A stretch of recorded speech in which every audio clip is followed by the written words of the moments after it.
जय हिंद दोस्तों, स्वागत है आपका मार्क बूस्टर पीवाईक्यू चैनल में। इस लेक्चर में हम सैयद वंश टॉपिक से कुछ महत्वपूर्ण पीवाईक्यू और एमसीक्यू प्रैक्टिस करेंगे। चलिए स्टार्ट करते हैं प्रश्न नंबर 1 से। प्रश्न नंबर 1 में क्या है, दिल्ली सल्तनत में तुगलक वंश के बाद किस वंश ने शासन किया था? दिल्ली सल्तनत में तुगलक वंश के बाद किस वंश ने शासन किया था? किस वंश ने शासन किया था तुगलक वंश के बाद? तो ये किया था सैयद वंश ने। ऑप्शन सी इसका राइट आंसर हो जाएगा। नेक्स्ट प्रश्न देखते हैं। नेक्स्ट प्रश्न में क्या है, सैयद वंश की स्थापना किसने की थी? सैयद वंश की स्थापना किसने की थी? ये की थी खिज्र खान ने। किसने की थी? खिज्र खान ने। और सैयद वंश शासनकाल कब से कब तक रहा था? ये रहा था 1414 से लेकर 1414 से लेकर कब तक रहा था? 1451 तक। कब तक रहा था? 1414 से लेकर 1451 तक। और कितनी ईयर का शासनकाल रहा था? ये रहा था 37 ईयर का शासनकाल रहा था। चलिए नेक्स्ट प्रश्न, खिज्र खान किसका सेनापति था जिसने दिल्ली पर सैयद वंश की नींव रखी थी? खिज्र खान किसका सेनापति था जिसने दिल्ली पर सैयद वंश की नींव रखी थी? तो इसका राइट आंसर हो जाएगा option C, Timur Lang. Option C इसका राइट आंसर हो जाएगा, तैमूर लंग। नेक्स्ट प्रश्न में क्या है, खिज्र खान ने कौन सी उपाधि धारण नहीं की और स्वयं को तैमूर के प्रतिनिधि के रूप में संतुष्ट रखा? खिज्र खान ने कौन सी उपाधि धारण नहीं की और स्वयं को तैमूर के प्रतिनिधि के रूप में संतुष्ट रखा? तो इसका राइट आंसर हो जाएगा सुल्तान की उपाधि। ऑप्शन ए इसका राइट आंसर हो जाएगा, सुल्तान की उपाधि। अगले प्रश्न में देखते हैं क्या है। अगला प्रश्न है, सैयद वंश का शासनकाल किस अवधि के बीच था? सैयद वंश का शासनकाल किस अवधि के बीच था? तो ये था ऑप्शन डी इसका राइट आंसर हो जाएगा 1414 से लेकर 1451 ईस्वी तक। 1414 से लेकर 1451 ईस्वी तक। तो इसका राइट आंसर हो जाएगा ऑप्शन डी। अगले प्रश्न में क्या है, सैयद वंश का दूसरा शासक कौन था जिसने शाह की उपाधि धारण की? सैयद वंश का दूसरा शासक कौन था जिसने शाह की उपाधि धारण की? तो इसका राइट आंसर हो जाएगा option B, Mubarak Shah. Option B इसका राइट आंसर हो जाएगा, मुबारक शाह। अगले प्रश्न में क्या है, मुबारक शाह ने यमुना नदी के किनारे किस शहर की स्थापना की? मुबारक शाह ने यमुना नदी के किनारे किस शहर की स्थापना की थी? तो ये की थी उसने, ऑप्शन बी इसका राइट आंसर हो जाएगा, मुबारकाबाद। ऑप्शन बी इसका राइट आंसर हो जाएगा, मुबारकाबाद। इसका राइट आंसर हो जाएगा ऑप्शन बी, मुबारकाबाद।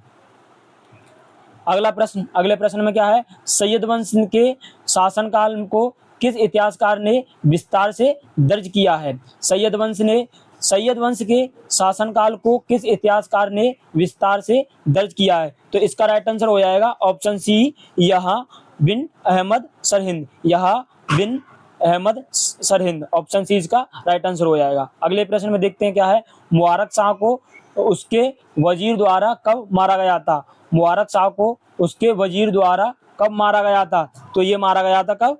ऑप्शन बी इसका राइट आंसर हो जाएगा 1434 ईस्वी में। ऑप्शन बी इसका राइट आंसर हो जाएगा, मुबारक शाह को उसके वजीर द्वारा कब मारा गया था? 1434 ईस्वी में। अगले प्रश्न में देखते हैं। अगला प्रश्न है, सैयद वंश के शासकों ने कौन सा शाही शीर्षक अपनाया था? सैयद वंश के शासकों ने कौन सा शाही शीर्षक अपनाया था? तो इसका राइट आंसर हो जाएगा ऑप्शन सी, रैयत-ए-आला। ऑप्शन सी इसका राइट आंसर हो जाएगा, रैयत-ए-आला। सैयद वंश के शासकों ने कौन सा शाही शीर्षक अपनाया था? कौन सा अपनाया था? रैयत-ए-आला। ऑप्शन सी इसका राइट आंसर हो जाएगा। अगले प्रश्न में देखते हैं क्या है, सैयद वंश का सबसे कमजोर और अंतिम शासक कौन था? सैयद वंश का सबसे कमजोर और अंतिम शासक कौन था? तो इसका राइट आंसर हो जाएगा ऑप्शन सी, अलाउद्दीन आलम शाह। सैयद वंश का सबसे कमजोर और अंतिम शासक था अलाउद्दीन आलम शाह। ऑप्शन सी इसका राइट आंसर हो जाएगा। अगले प्रश्न में क्या है, किस वंश के शासकों ने तैमूरी प्रभुत्व को स्वीकार किया और तैमूर के प्रतिनिधि के रूप में शासन किया? किस वंश के शासकों ने तैमूरी प्रभुत्व को स्वीकार किया और तैमूर के प्रतिनिधि के रूप में शासन किया? तो इसका राइट आंसर हो जाएगा ऑप्शन सी, सैयद वंश। ऑप्शन सी इसका राइट आंसर हो जाएगा, सैयद वंश। अगले प्रश्न में देखते हैं क्या है। अगला प्रश्न है, अलाउद्दीन आलम शाह ने दिल्ली का सिंहासन किसके पक्ष में स्वेच्छा से छोड़ दिया? अलाउद्दीन आलम शाह ने दिल्ली का सिंहासन किसके पक्ष में स्वेच्छा से छोड़ दिया था? मतलब अपनी स्वेच्छा से अलाउद्दीन आलम शाह ने दिल्ली का सिंहासन छोड़ा था। तो इसका राइट आंसर हो जाएगा option A Bahlol Lodi. Option A इसका राइट आंसर हो जाएगा बहलोल लोदी। नेक्स्ट प्रश्न क्या है? खिज्र खान को शुरू में तैमूर ने किस क्षेत्र का गवर्नर या सूबेदार नियुक्त किया था? खिज्र खान को शुरू में तैमूर ने किस क्षेत्र का गवर्नर और सूबेदार नियुक्त किया था? तो इसका राइट आंसर क्या हो जाएगा? ऑप्शन ए लाहौर, दीपालपुर और मुल्तान। लाहौर, दीपालपुर और मुल्तान। इसका राइट आंसर हो जाएगा ऑप्शन ए। अगले प्रश्न में क्या है? अगला प्रश्न है सैयद वंश के शासन की समाप्ति किस वर्ष हुई थी? सैयद वंश के शासन की समाप्ति किस वर्ष हुई थी? तो ये हुई थी 1451 में। किस ईस्वी में हुई थी सैयद वंश की समाप्ति? ये हुई थी 1451 में। ऑप्शन बी इसका राइट आंसर हो जाएगा। नेक्स्ट प्रश्न, अगले प्रश्न में क्या है?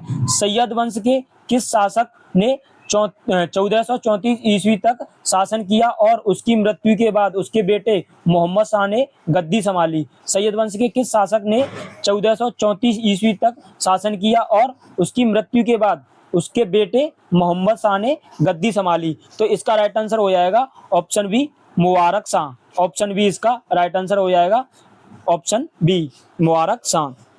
अगले प्रश्न में क्या है? सैयद वंश की राजधानी क्या थी? सैयद वंश की राजधानी क्या थी? सैयद वंश की राजधानी थी दिल्ली। ऑप्शन सी इसका राइट आंसर हो जाएगा। सैयद वंश की राजधानी क्या थी? दिल्ली। अगले प्रश्न में क्या है? मोहम्मद शाह के शासनकाल के दौरान दिल्ली सल्तनत का प्रभावी नियंत्रण किस शक्तिशाली सरदार के पास था? मोहम्मद शाह के शासनकाल के दौरान दिल्ली सल्तनत का प्रभावी नियंत्रण किस शक्तिशाली सरदार के पास था? तो इसका राइट आंसर हो जाएगा option B Bahlol Lodi. Option B इसका राइट आंसर हो जाएगा बहलोल लोदी। अगले प्रश्न में क्या है? मुबारक शाह का मकबरा कहाँ स्थित है? मुबारक शाह का मकबरा कहाँ पर स्थित है? तो ये कहाँ पर स्थित है? ये है दिल्ली। कहाँ पर है? दिल्ली। मुबारक शाह का मकबरा कहाँ पर स्थित है? दिल्ली में, कोटला। ऑप्शन बी इसका राइट आंसर हो जाएगा। अगले प्रश्न में क्या है? सैयद वंश का अंतिम शासक अलाउद्दीन आलम शाह ने दिल्ली की गद्दी छोड़ने के बाद कहाँ अपना जीवन व्यतीत किया था? सैयद वंश का अंतिम शासक अलाउद्दीन आलम शाह ने दिल्ली की गद्दी छोड़ने के बाद कहाँ अपना जीवन व्यतीत किया था? कहाँ पर अपना जीवन व्यतीत किया था? तो इसका राइट आंसर हो जाएगा ऑप्शन ए बदायूं। कहाँ पर? ऑप्शन ए इसका राइट आंसर हो जाएगा बदायूं। अगले प्रश्न में क्या है? सैयद वंश के शासक स्वयं को किसका वंशज मानते थे? सैयद वंश के शासक स्वयं को किसका वंशज मानते थे? तो ऑप्शन इसका कौन सा राइट होगा? ऑप्शन ए मोहम्मद साहब। सैयद वंश के शासक स्वयं को किसका वंशज मानते थे? मोहम्मद शाह का। तो ऑप्शन ए इसका राइट आंसर हो जाएगा। अगले प्रश्न में क्या है? किस इतिहासकार ने अपनी रचना तारीख है मुबारक शाही में सैयद वंश के बारे में जानकारी दी है? किस इतिहासकार ने अपनी रचना तारीख है मुबारक शाही में सैयद वंश के बारे में जानकारी दी है? ऑप्शन बी इसका राइट आंसर हो जाएगा Yahya bin Ahmad Sirhindi. Option A B इसका राइट आंसर हो जाएगा। अगले प्रश्न में देखते हैं क्या है। अगला प्रश्न है खिज्र खान ने तैमूर को कर के रूप में क्या देना स्वीकार किया था? खिज्र खान ने तैमूर को कर के रूप में क्या देना स्वीकार किया था? ऑप्शन बी इसका राइट आंसर हो जाएगा वार्षिक श्रद्धांजलि। ऑप्शन बी इसका राइट आंसर हो जाएगा वार्षिक श्रद्धांजलि। अगले प्रश्न में क्या है? सैयद वंश के किस शासक ने जौनपुर के सरकी सुल्तानों के विरुद्ध सफल सैन्य अभियान चलाया था? सैयद वंश के किस शासक ने जौनपुर के सरकी सुल्तानों के विरुद्ध सफल अभियान चलाया था?